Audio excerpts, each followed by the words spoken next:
Oh boy, Fallout. Even though the review series for this show ended a month or so ago, it's crazy to see how Amazon could mishandle an adaptation so horribly that even someone like myself, who was looking for every reason to love the show, lost my damn mind by the end of it. This compilation is a bit different, guys and gals, because it documents a slow descent into madness. From enjoying the show with my girlfriend, who got into the games because of it, to outright hating it so much that I wanted to drive by Todd Howard's house to scream profanities at him. Fallout Season 2. The whole damn thing. Let's talk about it. Say what again? Say what again? Say what again? Say what again? Episode 1. Hollywood. Hollywood never changes. War never changes. Yeah, well, neither does Hollywood for the most part, because holy hell have I seen some of the worst excesses of entertainment this year. But dawn was coming. There's a light at the end of the tunnel, and its name was Fallout Season 2.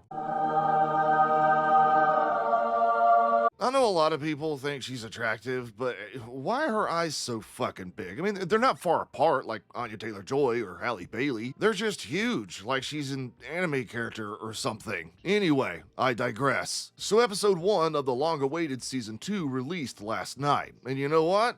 It was pretty damn good. I've got my issues with it though, mostly surrounding fucking around with the canon of the game, so grab your Radaway and join me as we venture into the Mojave Wasteland. So, for the folks new to the channel, this is a game to show comparison, where we take the events and characters from the game and place them up against what's going on in the show, to make sure things are, consistent with the canon.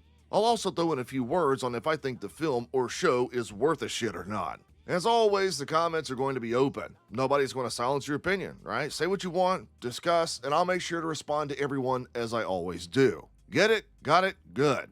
Please assume the position. With that being said, the show is already fucking with the lore pretty bad. Fuck. Yeah, so you remember Vault 24 from New Vegas? It was actually a bit of cut content that was planned for the game, but didn't quite make it due to time constraints. However, PC players being PC players were able to find a Vault 24 jumpsuit via console commands, which naturally sprung all kinds of conversation as to what in the hell the Vault was supposed to be, something that's still talked about to this very day. Well, wonder no more, because the show throws all that mystery and ambiguity out the window and answers the question for us. Because Vault 24 is being used to run psychological experiments that turn Americans into brainwashed communists. Right.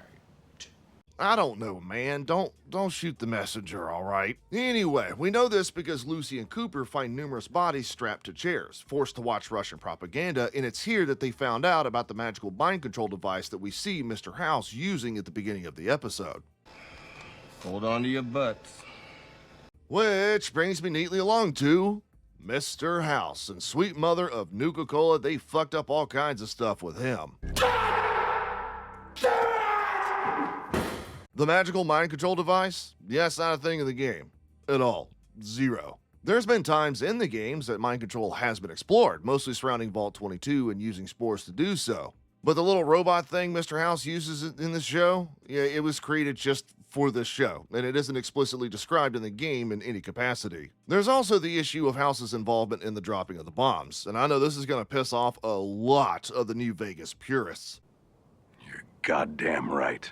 In the game, Vegas is spared thanks to House's preemptive planning. He actually predicted the Great War happening and set up the area with multiple defensive systems, like a mainframe that disabled warheads mid-flight, fucking laser cannons on top of a casino, and hundreds of Securitrons. In the show, however, his intelligence and survival savvy is downplayed because he's present during the pre-war meetings, meaning he has full knowledge of what's going to happen and when it does. This changes House from a brilliant, genius, albeit psychopathic, long-term strategist, which was the central focus of his characterization in the game, to someone that's, well, pretty much in on everything in the show. Who are you? I do not know your history. Now, I do think that does have its merits because we do get to see his ruthlessness and technical ambition on full display, but overall it destroys a lot of the mysticism surrounding the character by putting it right in our faces, instead of slowly uncovering the who, what, when, where, and why of his involvement, which is what happens in the game. You're right. You're absolutely right. I'm also not sure if I like how the show handles the ending of the game, which takes place approximately 15 years before what we're seeing in episode 1. Granted, we're only an hour into the show's narrative, so more can be revealed, but as it stands, it looks like one of the 4 endings we chose as players in the game didn't have any long-term implications on the area. Since the show is canon, that's kinda shit, because it means whatever choices we made have fuck all to do with anything moving forward. Which I get to a certain extent, okay? Because you don't want to funnel a specific ending into the canon. You want player choice to be paramount. But that's the issue you're going to run into when you say the events of the show coincide with the events of the game. Y'all made that choice. Y'all decided to make the show canon, not us. So figure it the fuck out and give us something definitive. Because there's no way in shit the Battle of Hoover Dam didn't have long-standing ramifications on the area, especially considering each faction's presence within the endings. I'm BOS, by the way, so if you don't roll with the Brotherhood of Steel, get fucked. Ad Victoriam. Ad Victoriam. I'm kidding, not really. But make sure you let me know which faction you chose during your first playthrough, because if you're anything like me, I'm sure you've got multiple romps consisting of hundreds of hours through the desert. Alway, true to Kaiser. There was a ton of Easter eggs in this episode too, so my hat goes off to the showrunners for making constant callbacks to stuff we see throughout the gaming franchise. There's Dinky the Dinosaur, the Great Khans, some mentioning of HGH tools during the bar scene, Starlight Drive-In, a Radiation King repair truck, and I'm pretty sure that was the Bloody Mess perk on full display during the hotel shootout, which happens to the music of Marty Robbins' Big Iron, a fan favorite song from New Vegas. The stranger there among them had a big iron on his hip. One thing that kinda bowled my piss though was what looked like a Sanctuary Hills fake out during one of Cooper's flashback sequences. We see him walking through a rather familiar looking neighborhood with rather familiar looking Vault-Tec salesmen doing their thing, knocking on doors, when a bomb siren goes off, hearkening to the opening sequence from Fallout 4. I don't have any idea why they did this. Cooper lives in Los Angeles. The show takes place in the Los Angeles area, and Fallout 4 is depicted in Boston. So this seemed like a cheap, hey guys, does this look familiar moment crammed in here. He's out of line, but he's right. With that being said, I very much liked the first episode of Fallout Season 2. Yeah, it fucked with the lore of the game, and for the life of me, I still don't understand why in the hell they chose to make the show canon, but I'm intrigued, and most certainly entertained by what they've established so far. Things have they started off kind of slow though, I'll say that. We've only got 8 episodes to work with here, so that's only 7 hours left to explore 4 different storylines. But everything is pretty much exactly where they left off. It's competently shot. The performances are fantastic. Everything looks great thanks to the use of mostly practical effects, and they managed to immerse us in the world of New Vegas, which is one of the many, many factors that made the game so beloved even to this very day. Episode 2, A Sign of Things to Come. Alright, hey guys, so I've got a real big issue with episode 1 in this new season of Fallout, okay? If you look during the Novak scene, you can tell the show didn't care about the details, because Dinky in the game is overlooking the highway, right? But in this scene, you can see that Dinky is facing the hotel. Ha! So if you like this show, I'm just telling you right now, you're not a true Fallout game fan. Shut the fuck up! Jesus fucking Christ. I'm big on shows and films honoring the source material, but if I ever turn into someone that complains about shit like that, feel free to take me out back and yeller the hell out of me.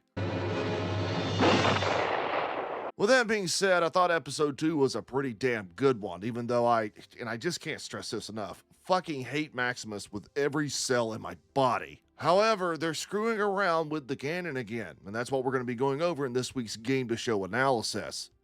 So I want to get something off my chest before we get into this, and I'm going to try and sound as mature as humanly possible. Fuck Todd Howard. Fuck Todd Howard and his fucking ass. I've been replaying New Vegas for the 1,000th time over the last couple of days. And you know what would have been nice? A full-fledged remaster like they did for Oblivion. But why do that when you can just re-release the same shit with a bunch of Creator Club nonsense nobody gives a fuck about, while simultaneously screwing up all the hard work and dedication the modding community has put into everything. So fuck you, Todd Howard. Fuck you with a girthy, hot, steaming pipe. I mean, that really got out of hand fast. It jumped up a notch. It did, didn't it? All right. I'm good. Whew. All right. As always, before we get into this, if there's anything you'd like to add or debate me or anyone else on, feel free to. All right? Just attack opinions, not people, and make sure you watch the full video for all of the context. Get it? Got it? Good. So the first thing I noticed was at the beginning of this episode, with the origin of Max and a thriving Shady Sands. Now, I'm no New Vegas purist. After all, we never get to actually visit Shady Sands in the New Vegas game, but it's still very central to one of the game's factions, the NCR. I looked it up, and there ain't no disease called colorectal implosion syndrome.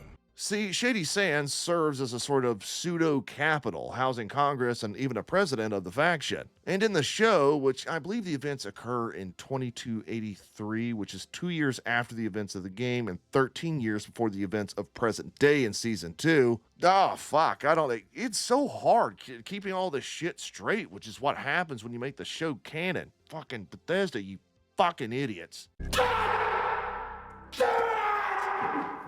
Ugh, all right, so, yeah, there just doesn't appear to be really any NCR around, and with this being the capital, you'd think there would be. Sure, Shady Sands is shown as sort of a idyllic, perfect little town. As a matter of fact, they managed to find clean water, but this place in no way looks like the capital of anything. They could have just said this place was prim, and I would have believed it. Anyway, so come to find out, Hank McLean and Vault-Tec are responsible for blowing the place up. So if you help the NCR win the Battle of Hoover Dam, go fuck yourself, I guess. But doing something like this takes away a lot of the nuance and ambiguity of the political shifts within the Fallout universe. See, in the games, there's multiple factions at play. There's multiple ideologies, multiple figureheads, and ways of life that have all combined to make this world what it is. And the show is funneling all this conspiracy and mystery into one sole entity, Vault-Tec. They're pretty much responsible for everything, which gets rid of that multifaceted political collapse the game has always left open-ended.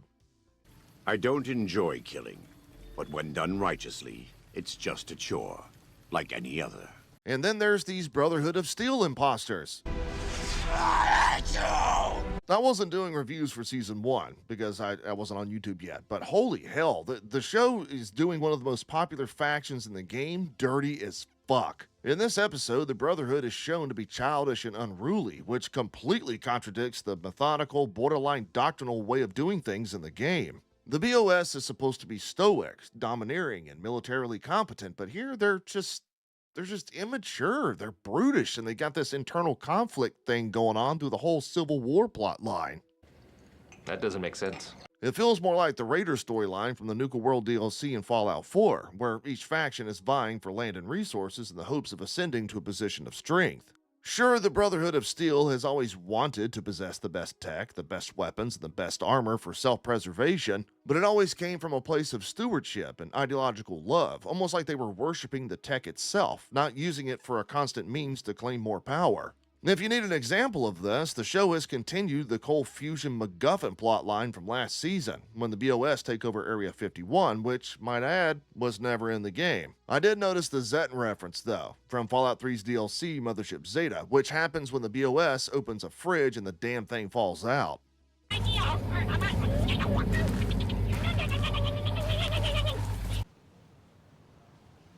Right. Not that I give a damn about Kaiser's Legion, because fuck those guys. Is that like a personal attack or something? But the way they were introduced this episode seemed kinda, like, trivial, you know, like it was a novelty. This is one of the most infamous factions in all of the games, after all, so getting our first glimpse of them in the hospital scene with Lucy and Cooper came off, I don't know, it looked stupid. And it didn't help that their costumes look like something the production team bought from the local Ren Fair, and I don't know, it's just the way everything goes down, it's really retarded. Firstly, that woman is pretty much as good as dead. A stim pack isn't going to heal the injuries and effects of Rad Scorpion venom. As a matter of fact, a specific antidote is needed in pretty much all the games in order to heal a wound caused by a Rad Scorpion. Secondly, what's going on with Cooper here? Ghouls can't be poisoned, so what's keeping him from getting up off the floor? Just a regular old injury? Why didn't he just keep the fusion core he used in Novak in Episode 1?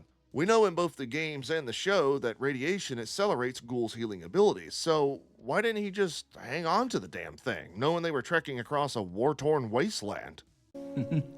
You're right. You're absolutely right. To me, this is the show's way of sidelining him for a bit, so that Lucy can take the Legion lady back to wherever the hell, which in itself was stupid as fuck. I understand she has her differences with Cooper, but do you mean to tell me she's gonna help some random person she doesn't even know in the slightest over someone she does know and has been ensuring her survival this entire time? That doesn't make any sense, especially for some scumbag Kaiser cunt. Are you retarded? In case you can't tell, I don't like those guys, and I'm 100% Brotherhood of Steel.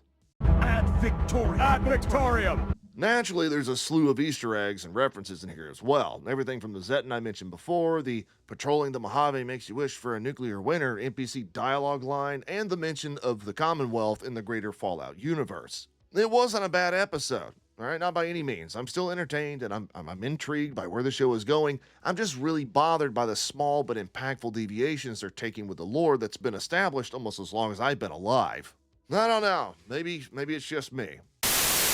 Episode 4, The Madness Begins. And oh look, I know I skipped an episode, but I was seeing my family during the holidays, so I wasn't gonna let Fallout ruin that, okay? You know, I've been pretty lenient on the Fallout show so far. Despite the meandering plot at times, the breakaways from the lore, and some of the stupid characterizations, for the most part, I've defended the show for all of Season 1 and 2. Until Episode 4, for one reason and one reason alone. Maximus in this damn Brotherhood of Steel storyline. That's so grating, so disrespectful to his game counterpart that I wanted to take a brisk jog down Quarry Junction. Ah! Shit! Fuck me! I understood that reference. What is with this show displaying the Brotherhood of Steel as some kind of good old boy, childish, reckless organization in the first place? 100% of their story in this season so far has been about internal conflict, this civil war that Elder Quintus has been pushing for.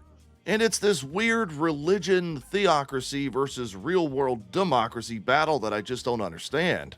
The Brotherhood of Steel in the games were never outright religious in the conventional way. They chose to worship technology as opposed to a god. So seeing Quintus as this overt zealot has been extremely off-putting, especially as the head of this chapter. That doesn't make sense. Now, I'm not saying the Brotherhood of Steel members have never been religious in the games. I'm not saying they've never been childish or haven't made mistakes, but if this is the one and only representation we have of them in live action, I think it's bullshit that this is what they gave us. I was actually hoping to see more of Xander Harkness, because his outlook and way of doing things more resembles what we see of the BOS in the games, but nope, he's killed off as quickly as he shows up. Fuck. So when I was a young Toller Talks playing my first Fallout game, Fallout 3, when I was 18 years old, what attracted me to the Brotherhood is the very same thing that attracted me to the US Marine Corps just a year later in real life. There was order, there was prestige, a higher calling, a way of life that was different than anything I had seen in this gaming universe. But fuck me, man, does this show give me a grand total of 0 of that? The Brotherhood isn't disciplined. They're beating each other up in this pseudo fight club. They aren't loyal to one another and their cause. They're killing each other for a step up in position. They aren't honorable and upholding integrity. They're stabbing one another in the back and stealing power armor from a paladin, which is a highly sought after rank within the organization. I'll admit, it was pretty cool to see the super sledge though.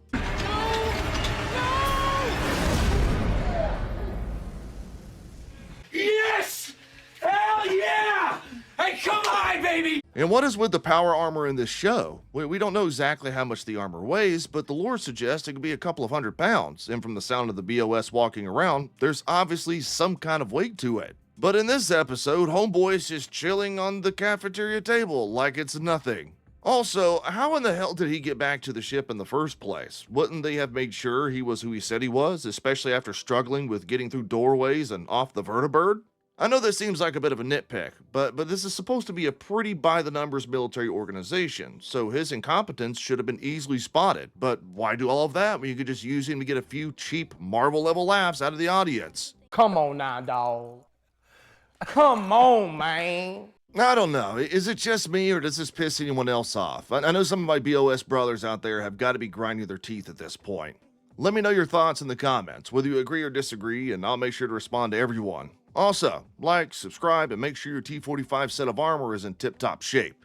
Ad Victoriam! Ad Victoriam! So on to the game to show discrepancies. The biggest one in this episode, in my opinion of course, being the first appearance of a Deathclaw. We see Cooper Howard during the Alaskan confrontation, which if I'm not mistaken is Operation Anchorage, taking on Chinese forces, and when his armor begins to malfunction, he's ambushed by a group of Chinese only to be saved by a Deathclaw at the last second. Now, this conflicts with what we see in the game, with many files and narrative points keeping their wartime involvement pretty ambiguous, whereas the show displays them as actual trained weapons. Sure, we know they were genetically engineered by the United States to be apex predators, but we never see or read about them being fielded in actual combat. They're purely animalistic threats in the game. Shit! So instead of being experiments gone wrong that escape from their containment, they're shown here to be highly trained, controllable assets, and intelligent ones as a matter of fact, because we see the one in this scene actually recognize that Cooper is heavily damaged and spares his life. Also, for my veteran community that's listening, I know y'all get off on me calling out military mistakes in entertainment, and I got one here. When Cooper radios over to what seems to be the headquarters, the person on the other side directly states, "Congratulations, soldiers, you did it." Congratulations, soldiers, you did it. And, yep, Marines don't refer to themselves as soldiers. It's actually pretty insultive, and any Marine would be quick to correct you. We refer to each other as Marines, so this person calling Marines soldiers is a big no-no and would never happen. Who said that? Who the fuck said that? I also feel like this show is avoiding revealing the canonical ending to the game. In New Vegas, you can choose to side with Mr. House, Yes Man, the NCR, or Kaiser's Legion. Though I don't know why you'd ever side with that last one there, because fuck those guys. Awe, true to Kaiser. With each ending comes certain events and a reshaping of the Mojave Wasteland. For instance, if you side with the NCR, they win the Battle of Hoover Dam and establish democracy across the wasteland. Do the same thing with Kaiser's Legion and the wasteland has to submit to Roman-style rule and slavery, so on and so forth. But in the show, the player's choice is being left purposely ambiguous. If the NCR won the Battle of Hoover Dam, then why are they so disjointed in the show?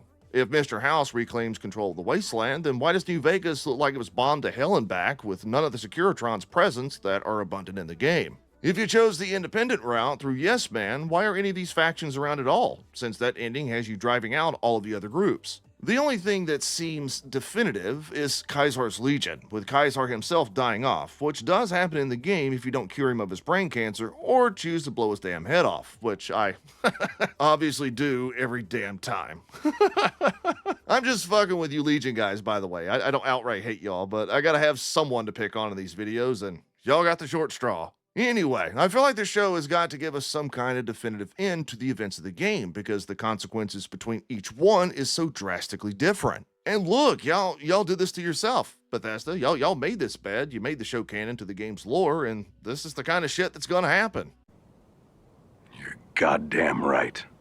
So yeah, that's my thoughts on episode 4 of Fallout Season 2. And just to clarify, I don't hate the show in any capacity. I still think it's well made, and I'm still enjoying Lucy and Cooper's storyline, even if it does get a little grating at times, but I don't understand why the show is doing one of the most beloved factions in the game such a disservice, and ignoring some of the finer points of the lore. I'm so sick of these people. You know, oh! But you know what?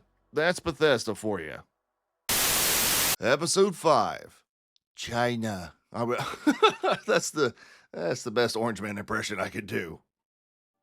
At this point, the Fallout TV show reminds me of my ex-wife. One day, she's screwing all kinds of shit up, pissing me off more than Disney ever could, and then the next, she's trying to make up for it by doing something above and beyond that I'll like. The difference between her and the show, though, is that the show would have signed the damn divorce papers already. Motherfucker.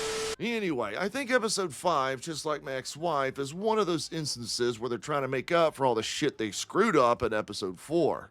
The question is, did they succeed, or did they manage to make things worse? So for the folks who came after me in last week's video for suggesting that the Deathclaws had been sent by someone and seemed like they were being semi-controlled, nah boo-boo, stick your head in fucking doo-doo, because in episode 5, House doesn't just confirm that was the case, but he suggests that the people who deployed the Deathclaws in Alaska might be the same people who are going to drop the bombs.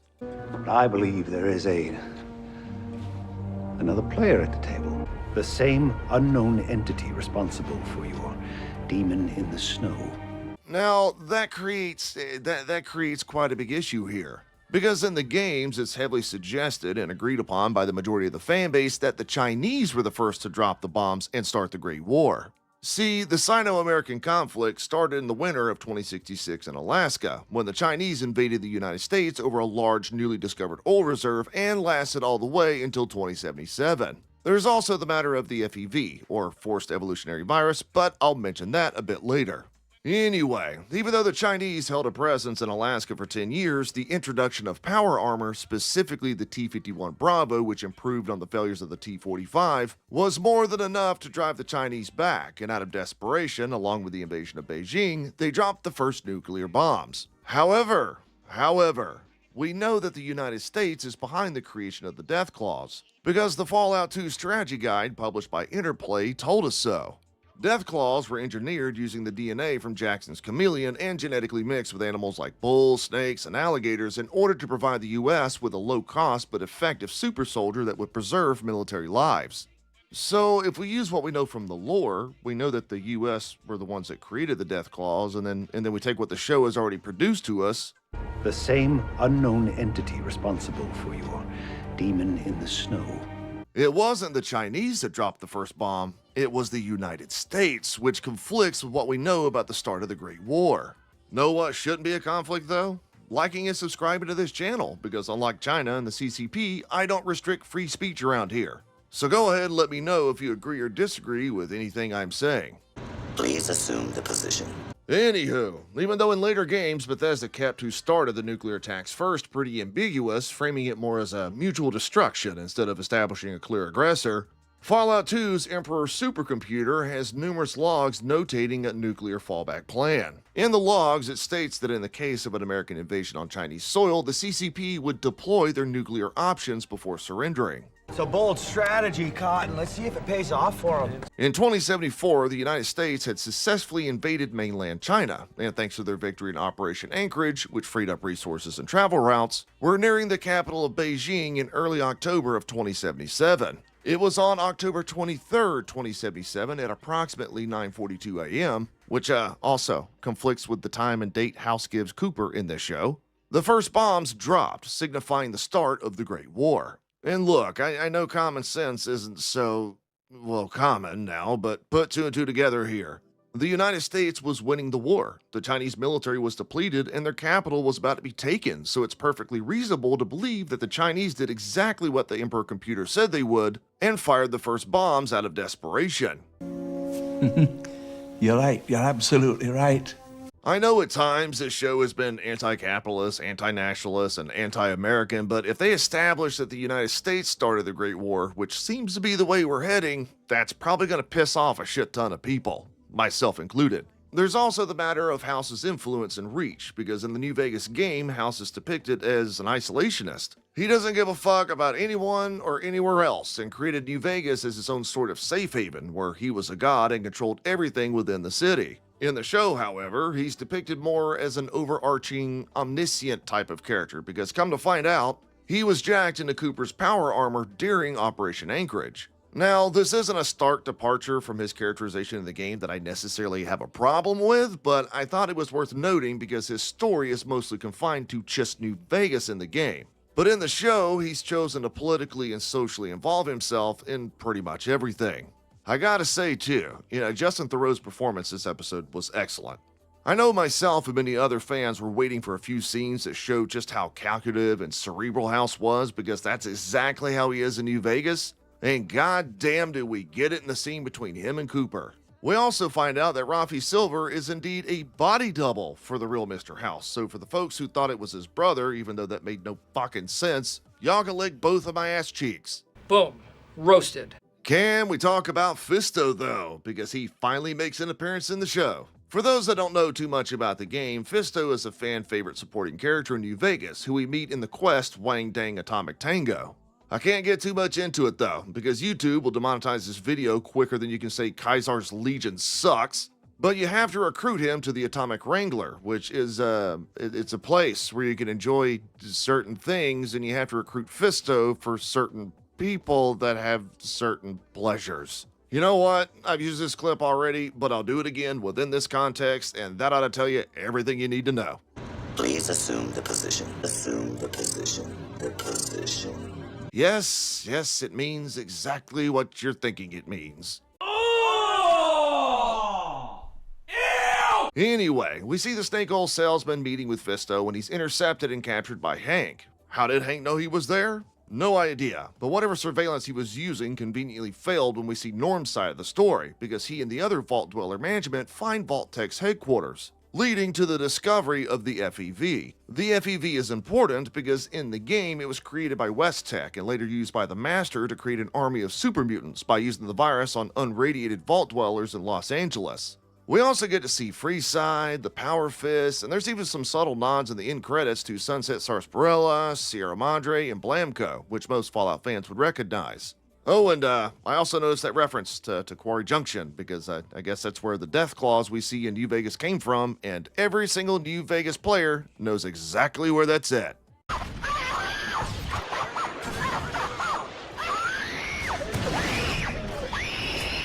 All in all, I thought this was a pretty good episode, but I'm hesitant. I'm really hesitant, because if they retcon the whole start of the Great War, that's going to cause all kinds of hell within the game fan base. But I guess we're just gonna have to see. Episode 6. Why in God's name did they make this show canon? War. War never changes. At this point, war doesn't have shit to do with it. They might as well change that to American corporations and capitalism never change, because that's what this show has become. God damn it! Same shit, different day! Granted, greedy big companies and secret government agencies have always played their part in the greater Fallout universe, but they were never the reason why the bombs dropped in the first place. Not anymore, I guess, because the Fallout show, which is canon, folks, I don't think enough people understand that, is retconning everything, down to the beginning of the events of the games from almost 30 years ago. Normally, I'm not much of a stickler for something like that, and for what it's worth, I've defended the Fallout show for most of its runtime. But not after this episode. I can't stress this enough. Fuck this show. So last week, I harped on the potential retcon of how the Great War first started, because it seemed like the show was trying to place that blame at the feet of an American entity, instead of the Chinese, which is who the games have always implied dropped the first bomb. And what do you know, that's exactly what they did. You can't keep getting away with it! What is with all these big American production companies being scared to death of offending the country of China anyway? Bunch of dickless twats, whatever, who cares, I guess. We are where we are. So instead of using nearly 30 years of lore that has done everything but outright state that the Chinese started the nuclear war when they were getting ready to lose Beijing in October of 2077, this show is saying that the Enclave is behind it. That doesn't make sense. As far as the pre- and Great War goes, the games have always left them pretty ambiguous, labeling them as a secretive pseudo-government/military organization who didn't get much expansion until the events of Fallout 2 and 3. Naturally, though, this show can't stand any ambiguity and mystery in the slightest, and it has to explain everything in its own shitty way. Anyway, so apparently Barb is being influenced by the Enclave, which is why she's the one that states that Vault Tech, Robco, and the others should be the first to drop the bombs during that board meeting. Based on a hypothetical, how can you guarantee results? By dropping the bomb ourselves. It still sounds as stupid as it did at the end of Season 1. And look, here's how I know this show doesn't give a damn about war, despite that being the tagline for the games. I don't recall the show giving us the exact time and date of this board meeting, but we do know it takes place a bit before the bombs drop, obviously. According to official game canon, which frankly they don't give a shit about, but still, the first bomb went off on October 23rd, 2077. So let's say this meeting takes place on October 9th, 2 weeks before. In terms of the ongoing Sino-American War, at this point, the United States had taken back Alaska from Chinese aggressors and had invaded mainland China, winning so many battles along the way thanks to the advancement of power armor that they were getting ready to take the capital of Beijing. It makes no sense from a war perspective for the Americans to do anything nuclear at this point. What does that have to do with anything? No. He's got a point. The Chinese army was depleted, their country was in ruins, and the capital was getting ready to fall, which is why the games have always heavily implied that the Chinese struck first. It was done out of desperation, not out of corporate profit like the show was framing it, because they're fucking cowards and can't even mention the damn country. I'm being serious here. Find me one single instance in this show where they say the word China. Not communists, not Reds, the actual word China. Spoiler warning, you can't, because the showrunners would rather blame the United States and capitalism. I want you to imagine my non-surprise. That is one big pile of shit. Before this video gets demonetized quicker than you can say Todd Howard hates Obsidian, let's move on to the reveal of the super mutant, which is voiced by Ron, I ramble on about nonsense on Twitter, Perlman. I appreciate the show incorporating him, since he's done plenty of voice work for the games, but holy hell, I just wish he'd shut the fuck up when it comes down to politics. Know what else I'd appreciate? You liking the video and considering subscribing to the channel. Also, feel free to challenge me or anyone else if you disagree with any of the points presented in this video. Just remember to attack opinions and not people. Deal? I make that deal. I don't blame you. Damn good deal. Anyway, so Ron Perlman's super mutant is the one who saves Cooper from his whole lamppost impalement caused by Lucy in the previous episode. For what it's worth, I think the show framed his reveal pretty well, and the little nods like using uranium to heal himself and Cooper, and the meat bags hanging overhead were nice little references to the game. But the show, once again, fucks up pre- and post-war events. I'm so sick of these people. You know... Oh! In the show, Perlman blames the Enclave and their use of the Forced Evolutionary Virus, or FEV, for what happened to him. That doesn't make any sense. Granted, the games have always tied the Enclave and the FEV together, but not like this.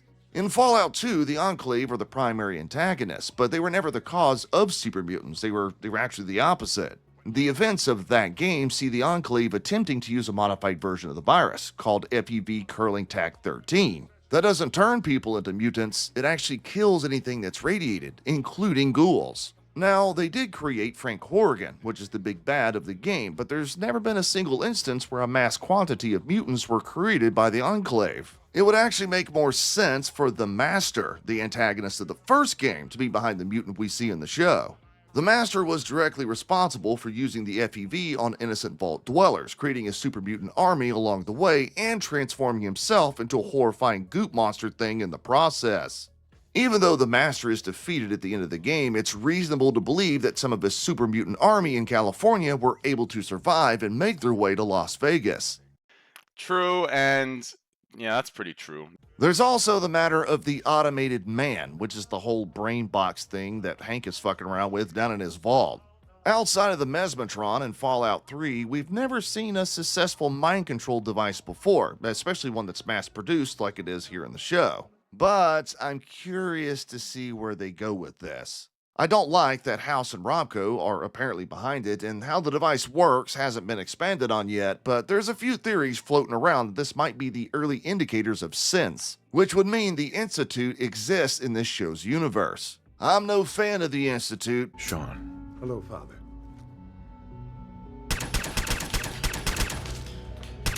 But hot hell, I'll take any faction at this point because they've either killed off every major player so far or they've dumbed them down to the point they're non-existent. Look how they massacred my boy. I guess we'll have to see, but whatever it is they've got cooked up better happen fast because we've only got 2 more episodes of this shit left. Episode 7, Todd Howard, I hate you. I hate you so much. Here's a little bit of YouTube knowledge for you. Did you know that content creators can't cuss in the opening 7 seconds of a video, unless they want said video to get demonetized? Well, now you do, and since it's been 7 seconds, I can say the following. Fuck Todd Howard. Fuck Todd Howard and his fat fucking ass. Boy, that escalated quickly. I was once on board the Fallout show hype train. Hell, I've got an entire playlist going over every episode, so feel free to fact check me here, but after seeing how Amazon and Bethesda have massacred the story and characterizations of my favorite game in the series, I've joined the seemingly ever-growing army of detractors. So what in the hell did they mess up in episode 7? Well, we're gonna get into that. Just to go ahead and get this out of the way, look, you're allowed to disagree with something I'm saying, alright? But actually come at me with some game or lore evidence, alright? I'm getting pretty sick of the unintelligent, you're a tourist nonsense. I'm not going to delete or hold any comments because I believe in an open platform, but just be smart, okay? That's not a hard ask. Also, if you enjoy the video, like, subscribe, and make sure you join the best faction in all of Fallout, the Brotherhood of Steel. Ad Victorium! Anyway, can someone tell me why in the world half of the cast was apparently alive prior to the Great War? In the game, running into someone that was alive back then was more rare than finding Nuka-Cola Quantum, but here in the show, pre-Great War survivors are literally everywhere. There's Cooper, Hank, Betty, Steph, Moldaver, possibly House, the Enclave president, since apparently that's still a thing, 30 or so people from Bud's Buds, and I guess Barb and Janie. It jumped up a notch. It did, didn't it? The latest revelation is Steph, the de facto overseer of Vault 32, who's revealed to be a pre-Great War Canadian running from American forces during the annexation of her home country. Now, I don't necessarily mind how the United States is depicted here, because the games have always suggested how brutal and violent the resource war north of the border was, but how Steph got from there to where she is now is pretty damn stupid and relies completely on contrivances in order to happen. She's able to easily get into the US without any paperwork, because naturally the one guard at the checkpoint is interested in her looks and gets killed. And she somehow migrates to the Las Vegas area during a time that Canadians were treated as second-class citizens. Don't bullshit a bullshitter.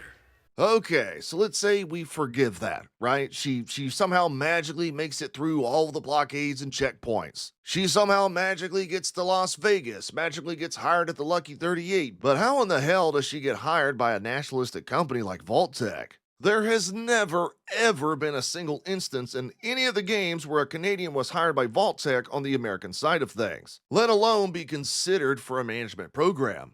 I know we see Steph talking to Cooper, right? And obviously his wife, Barb, is going to provide the in for Steph, but like I said, Canadians at this time were considered the lowest of the low, so there's no way they would have brought her on board. Also, why does she still have her Canadian ID on her? If you're undercover and you know Americans aren't too fond of Canada, you should have gotten rid of it a long time ago. But why do all of that when the rest of this plot needs to happen? Oh, and nice line, by the way, Bethesda. They're not humans, they're Americans. I find it pretty funny that you're willing to ridicule the United States and Americans, but you haven't mentioned the word China not one damn time this entire show. That ought to show you where their priorities are. He's out of line, but he's right. Then there's the matter of Vault-Tec and their presence in the Mojave Wasteland. Now, there were plenty of vaults in the New Vegas area, like Vault 34, whose population you have to save during the Hard Rock Blues questline. Vault 21, which was abandoned and its residents, like Sarah Weintraub, joined the New Vegas Strip, but a massive headquarters where Hank is currently operating, yeah, that's never mentioned. Not once. And it's not like this is some random vault that he was able to commandeer. It's a fully functioning, self-sufficient facility that not only has any and everything people would need to survive, but it's in pristine condition and has completely operational vehicles and apparently houses some kind of super mainframe that's tied to a mind control device manufacturing site. I'm sorry, I'm allergic to bullshit. I understand trying to fill in some gaps and add some lore to a pre-existing story, but there's no way in hell that Vault-Tec is pretty much non-existent outside of a few derelict vaults in the New Vegas game, to somehow having the biggest, most well-kept location in the show. Even the size and scale of the experiment Hank is performing clashes with what we've seen of Vault-Tec in the games. Sure, they've always screwed around with people, everything from enslaving entire vaults into a virtual reality world, driving residents mad through the use of white noise, and even making sure vault doors didn't seal properly, which subjected folks to a steady stream of radiation, but there's never been an instance where Vault-Tec had some kind of grand global plan of domination. Everything was self-contained, always done in-house to study results. I understood that reference. Speaking of House, apparently he's alive. Well, maybe, we don't really know. What we do know is that some version of him, may it be his shriveled up prune body that we see in the game, or an AI replacement, is alive, because we see him at the tail end of this episode. Now, the show has been very careful, but also not very careful, of not showing us any of the canon endings of the New Vegas game. To me, that seems kind of fucking stupid, because it devalues all the hard work and dedication players have put into it.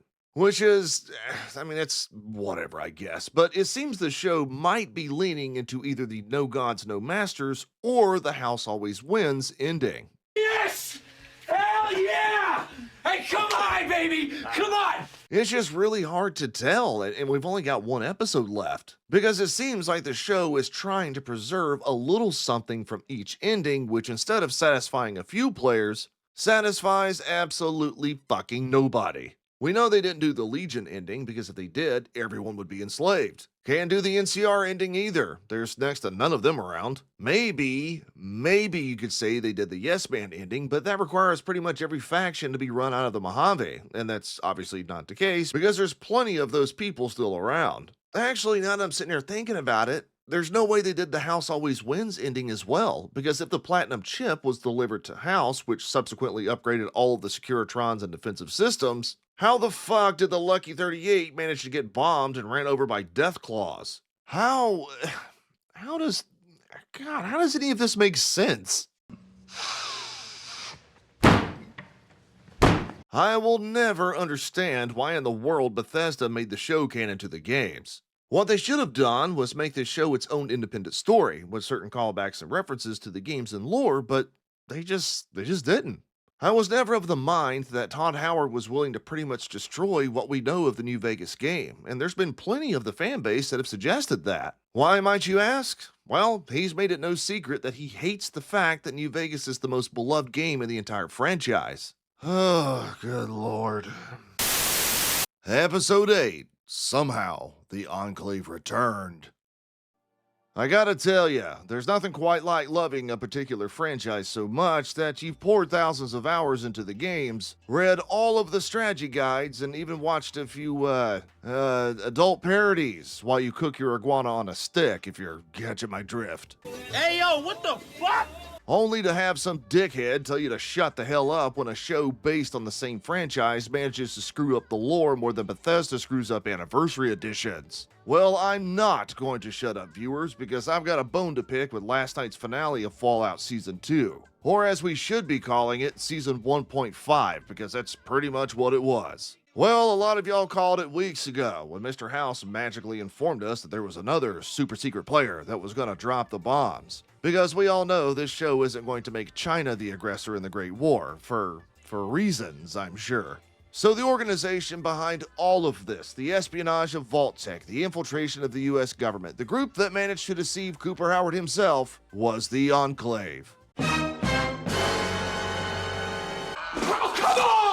Yeah, I guess we're doing this shit again, even though their entire western headquarters was blown the hell up in Fallout 2. The Brotherhood of Steel absolutely flattened their base of operations in Fallout 3. The NCR killed the remaining western members prior to the events of Fallout New Vegas, and they got a good old-fashioned southern beatdown in the mountains of West Virginia in Fallout 76. Of the 6 mainline games, the Enclave have been the big bad in 3 of them, and now here they are in the show doing the same damn thing.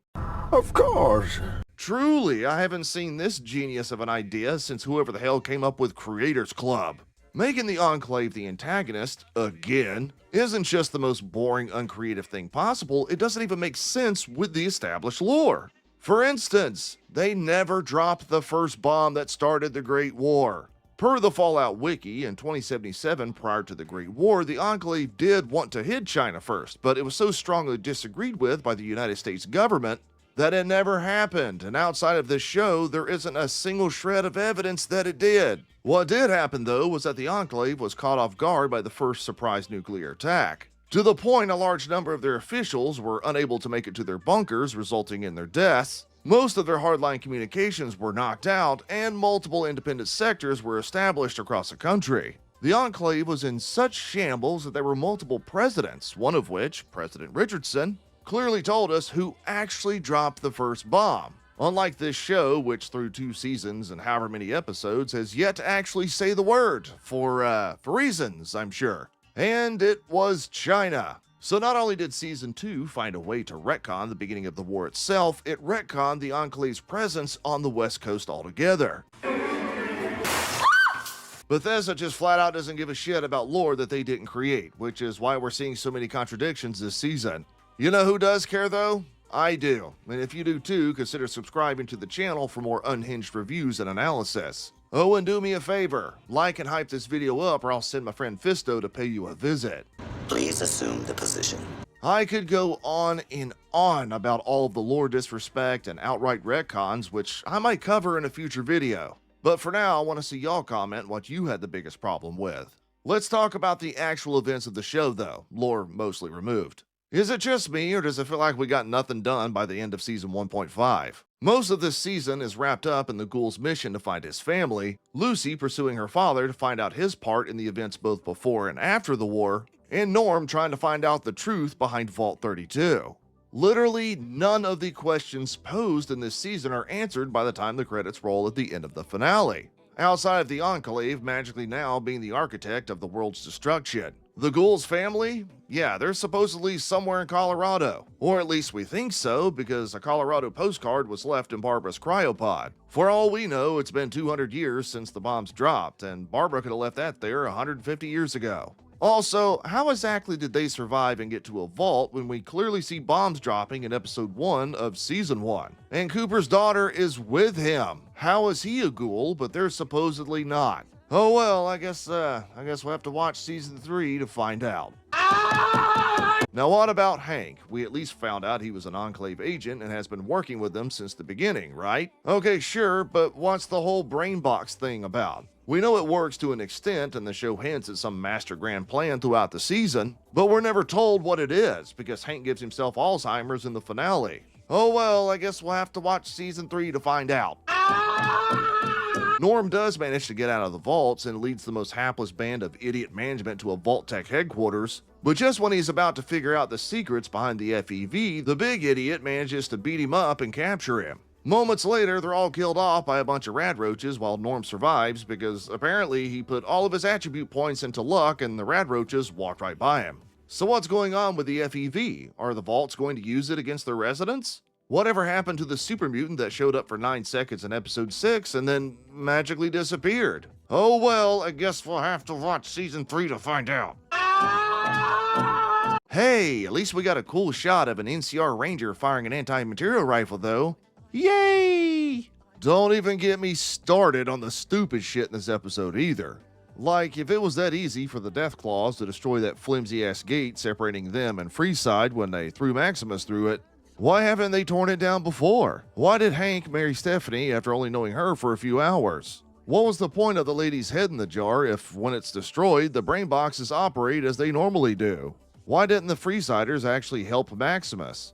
They've got guns, do they not understand they're gonna die if he loses? How the hell did Cooper get up to Lucy so quickly despite not knowing where she was and how to get there? Hank supposedly sent brain boxes out to the entire wasteland. How exactly did he do that? I guess USPS delivers during rain, sleet, snow, and nuclear conditions. If the Enclave has been alive and well this entire time, why didn't any of them attempt to go back to New Vegas? You know, reclaim the Vault Tech facility and continue the Brainbox research. Who cares? Just listen to the Fallout theme music. You guys like that, right? No. And I think that's what the Fallout show really is. It's nothing but a bunch of hammy, unanswered storylines smashed together with a few Easter eggs and references crammed in there to try and appease the gaming fan base. Look, guys, don't mind the constant retconning and disrespect of previous better-told stories. Do you remember that one thing? Yeah, that took place in that one location with that one person, all from the game? Yeah, I remember that. What a catastrophe of a season, and I say that as someone who just a few weeks ago was defending the show. It was nothing but cliffhangers, lore contradictions, horrible characterizations, all done under the guise of some cheap fan service. Who can blame them though? A lot of people are gobbling this stuff up like it's directly from the Edatronic, but not me, not us. If you've made it this far into the video, first of all, thanks for watching. Secondly, I'm happy to announce that myself and Generation Offended have launched our own Discord server where you can talk with us and the community as a whole, outside of regular content. Films, shows, games, whatever the hell. Come on in, the link will be in the comments, grab a beer, and let's have some fun. And then finally, 3 reasons why Season 2 of Fallout sucked. You know, life really does come at you fast, doesn't it? May it be growing older, creating a new career path, moving to a new state, or even getting chlamydia from a local stripper named Glitter. I mean, sure, your buddies told you not to do it, but it's cold, you're lonely, and she does that one thing where she sticks her... Well, life came at me fast when it comes down to the Fallout TV series, because just a month ago, I was defending it. But now, yeah, no. The back half of Season 2 was tough to get through, and I've tasked myself with figuring out 3, yes, just 3, reasons why it sucked. Sure, there's more than 3, and if I don't name one that you think belongs on this list, obviously let me know in the comment section. Reason number 1, and this should come as no surprise to anyone that's ever picked up a mouse and keyboard. The lore contradictions. Of course.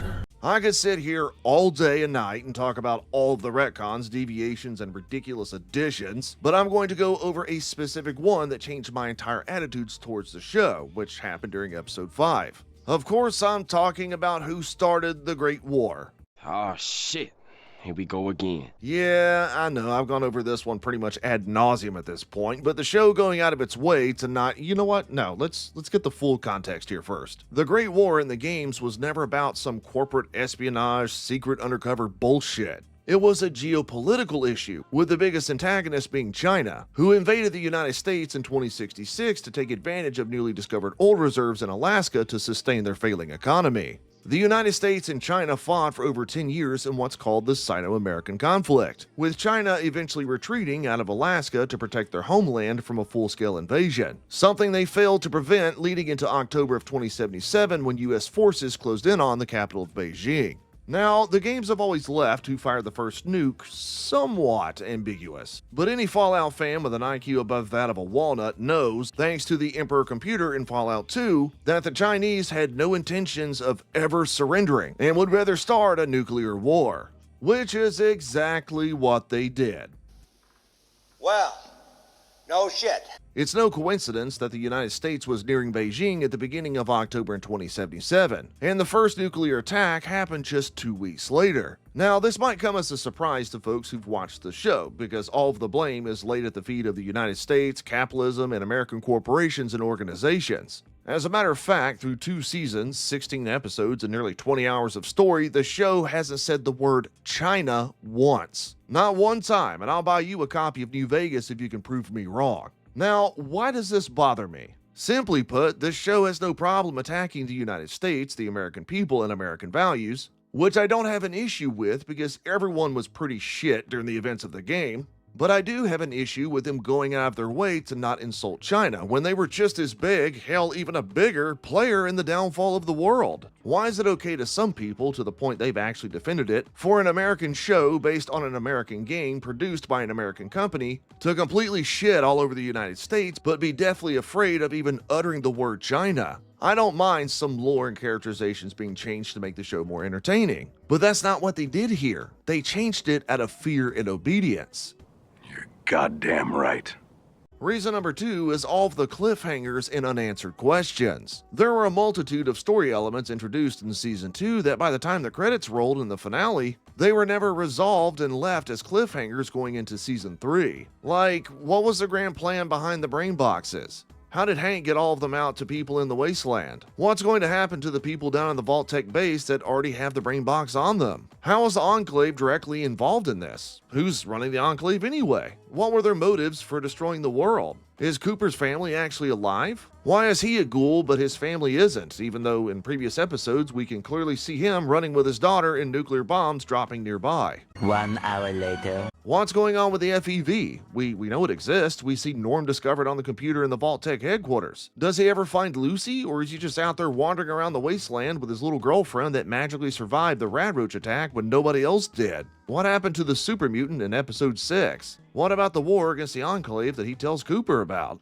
2 hours later. So what exactly is Max's plan? Like, is he just gonna simp after Lucy moving forward? What the hell is going on with Thaddeus? He's obviously not a centaur unless they retcon their creation too. So is he something like Harold or what?